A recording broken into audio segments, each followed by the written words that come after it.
I want to go through some of the other news that's out there. And hopefully, Mr. Snerdley be standing by. I'm going to try to get the phone calls before the opening segment here ends, because I really, on Friday, I do try to get calls started in the first hour, and I didn't get that done. From the NBC News Columbus, Ohio affiliate, I don't know if the governor is aware of this, but a group of women from the Cleveland area suing the Ohio Department of Taxation. They are fighting to eliminate the tax on tampons and mini and maxi pads. The lawsuit states that this kind of tax is discriminatory. State Representative Kristen Boggs agrees. These are not luxury items, and they should not be taxed, she says. This is another tax that women have to pay, that there's no similar association for men, that they don't have to pay. So you see, my friends,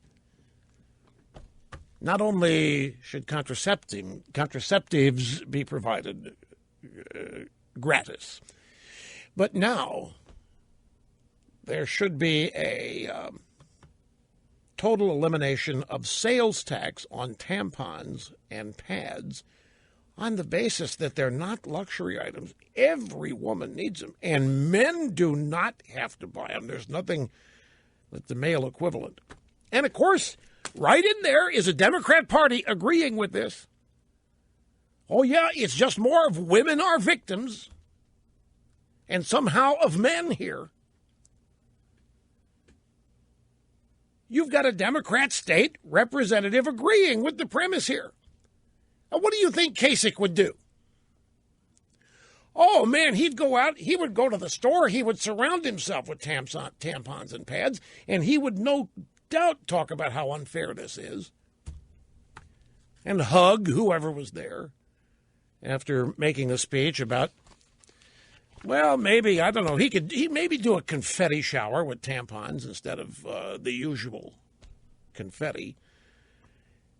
Columbus resident Carly Zuba said, I don't believe we should be taxed on something that's a necessity.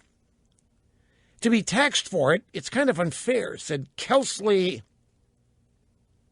Kilnarton. Zuba and Kilnarton are not a part of the class action complaint, but they agree that taxing tampons and pads is wrong. There's a class action lawsuit about this. Yes, it's a medical need. It's something we need just for our daily lives, says Zuba. The state representative, Kristen Boggs, says that feminine hygiene products are not only needed for a woman's livelihood, but also so that they can participate in society, like going to school or work.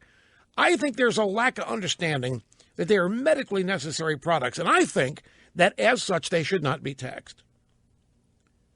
I wonder, have these women heard of there's a group of women out there that does not believe in tampons. You know that, right? They have a name. They actually have there shouldn't be anything that interrupts the flow of nature. Just like there are people out there who are dead set opposed to hearing aids. I'm not kidding. I encountered them when I went deaf. They got mad at me. I heard from them when I said I was going to get a cochlear implant. And they were activists for deafness. Hey, it happened to you. Hey, it's natural. You're not be screwing around with it. Anyway, the lawsuit states that the Ohio Department of Taxation collects about $11 million a year from menstruating women. You ever heard of such, that they categorize tax revenue based on such things?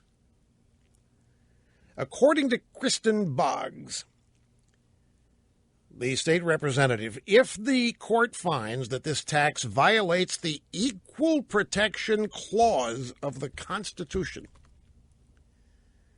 Can you imagine Scalia with this one? Trying to find the original intent? Trying to find... Oh, yeah, the founders clearly intended here that there not be a tax on tampons.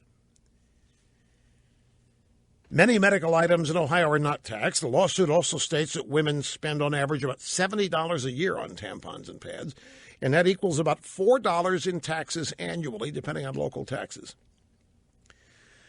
Well, no, because the total here is $11 million a year. That must be a lot of women in Ohio to get this yearly tax total up to $11 million. If it's $4 in taxes a year per woman, and this is not the first time. This legislation was introduced last summer to ban the tax, and of course it didn't go anywhere. So it is back.